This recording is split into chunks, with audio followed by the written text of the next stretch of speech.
podcast and former ESPN contributor Pablo Torre is reporting that the Clippers circumvented the NBA salary cap by arranging a no-show job for Kawhi Leonard back in 2022. When Steve Ballmer came and had that interview with Ramona Shelburne, he had plausible deniability.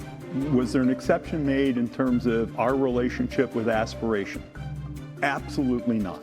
These revelations that came out today had substantially less plausible deniability. The vice chairman of the Clippers made an independent decision to invest in aspiration 9 days before Kawhi Leonard got paid when no one else was getting paid. How broad do your powers extend as far as penalties you can assess to the Clippers, to Kawhi Leonard? I have very broad powers in these situations.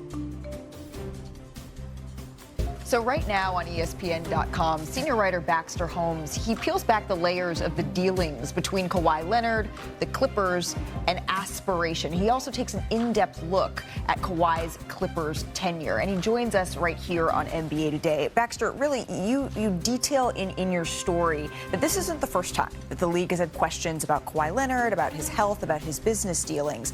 But this one with aspiration, it is a little bit different. Why? Yeah, certainly. A former Clippers staffer pointed out to me quite clearly that this is the first thing that they've dealt with that calls into the character of the owner, Steve Ballmer. Now, they've dealt with lawsuits, they've dealt with fines, they've dealt with other NBA investigations, but this is different because it goes all the way to the top of the organization. And then also, if you consider that the allegation of circumventing the cap, that's considered like, a cardinal sin of the NBA. It's different than not being maybe transparent on injury reports or things like that. So that's how it's different. So there's a lot in your story, but I think the crux maybe that viewers need to know is there are several sources, and you interview more than 24, who point to the fact that it may be time for, as they say, the Clippers to get out of the Kawhi business. That's what they said to you. Why? Where do things stand now? Well, look, the Clippers are optimistic that if he can stay healthy, they're, excited about the coming season. But taking a step back, if you consider the huge investment that they made in him in the beginning, which has helped Oklahoma City build the dynasty in many ways, if you consider how many games that he's missed, if you consider all the off-court issues and drama, the current ongoing investigation that's playing out right now, a former staffer said to me, it's at some point Steve has to get out of the Kawhi Leonard business. Now, he's under contract for 2 more seasons, at the end of which he'd be 36. Obviously, he has extensive mileage and injury history. I don't know what happens to him after that point. People I talked to said they expect him to play through this current contract. Beyond that, no one's quite sure. Well, and when you think about the last time we saw Kawhi Leonard and the Clippers on the court, it was really exciting, I think, to see for a lot of Clippers fans, which makes this all the more complicated as the organization takes a look at how it's going to move forward here. I want to bring Brian Windhorst back into the conversation. Wendy, what does this actually look like, do you think, this season for Kawhi Leonard and the Clippers? I don't think it's going to affect this season at all, other than being a distraction. I think if you're a Clipper fan, the one thing that you can take solace in is that the team looked very good at the end of last season. They finished the regular season 17-4. Everybody remembers that they were ahead in the series against the Nuggets 2-1 and were ahead in the final minute of Game 4 before the Aaron Gordon tip dunk at the very end of the game, which was one of the most remarkable plays in the playoffs that turned that entire series. And then in the second half of last season, after the All-Star break, Kawhi averaged almost 26.7 rebounds and shot 52%, and even continued to work out through mid-June because he felt so good and wanted to have his body take over. And as Baxter said, he is under contract for the next 2 seasons for $100 million. The Clippers may have made some mistakes in the past with the Kawhi Leonard situation, but they are stuck into it right now and actually feel like they're in a good place with the team and this roster changes that they've made. And that's what I think the message that you'll hear when they meet for training camp in 2 weeks. Wendy, thank you. I want to bring Pau Gasol and our reporter Tim McMahon into this conversation as well. Pau, I'm going to start with you because you played with Kawhi for 2 seasons, right, in San Antonio with the Spurs. What insights did maybe you glean then that could have, foreshadowed what we're seeing now? Yeah, I mean, Kawhi, when I played with him in San Antonio, obviously he was one of the greatest players in the league. He could make stuff happen in either end of the floor in an elite way. And that's, then the way he exited San Antonio was quite not ideal, and he was it created some issues, also around our season at the time.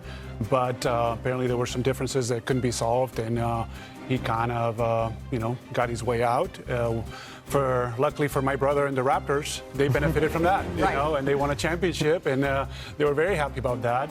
And I'm always obviously happy and I'm rooting for success. Here, the Clippers took a big gamble.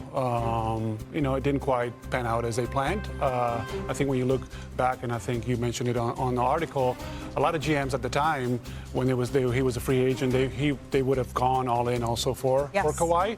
And bringing Paul George at the time was also one of the top players in the league. So, it just didn't work out. Now they have to deal with reality and what's here, what's in front of them, and looking at what's best for the franchise going forward, whether it's, and at some point relationships end, in terms end. So Kawhi will be, just like any other player, will be moving on, and the Clippers have to deal with what's best for them, and they should be optimistic and positive going into a season. If you're not, you're already kind of fish dead in the water, right? Yeah. So yeah, that's it. I think it's an important point that you made, though, that the Baxter outlined when you said that general managers around the league sort of note that at the time, particularly in the situation that the Clippers were in, where they were sort of trying to come out of this Donald Sterling era, it's a move that most teams would have made to get a player like Kawhi Leonard.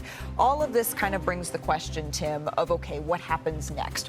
What challenges will the Clippers face as they try to settle all of this and perhaps even move on, if that is what comes to fruition? Oh, yeah, and look, the Clippers sold their soul to open up a championship window, right? And hey, don't blame them at all for doing that, for bringing in the reigning Finals MVP and a guy in Paul George who was a first-team All-NBA player at the time. Obviously, the price was steep, ended up being steeper than anybody could imagine, but they still haven't paid off that credit card bill. You're talking about pivoting from Kawhi Leonard. You're not done paying, right? And you're not done paying for the James Harden trade either, which is, again, trying to capitalize on having Kawhi as a part-time superstar. It's a guy who plays 42% of the games. It's a guy who's finished only 2 of 6 postseason since he's been in a Clippers uniform. They are out their draft capital in the first round, either outright or via swaps in 26, 27, 28, 29. We'll see what happens at the conclusion of this NBA investigation. But you're talking about pivoting when you're still digging out of pain. Yeah. I think the legacy of Kawhi in many ways, look, it was a huge gamble, obviously. And initially, after the elation of landing him and thinking about championship aspirations, there was also the fear of losing him because they knew what happened in San Antonio. NBA teams can be afraid of their superstars, and they knew how much of an investment it was. And I think the elements of fear and secrecy, giving way to heartbreak about his injuries, and then looking at Oklahoma City and knowing what they have there, it's a combination of a lot of emotions and what has been so far a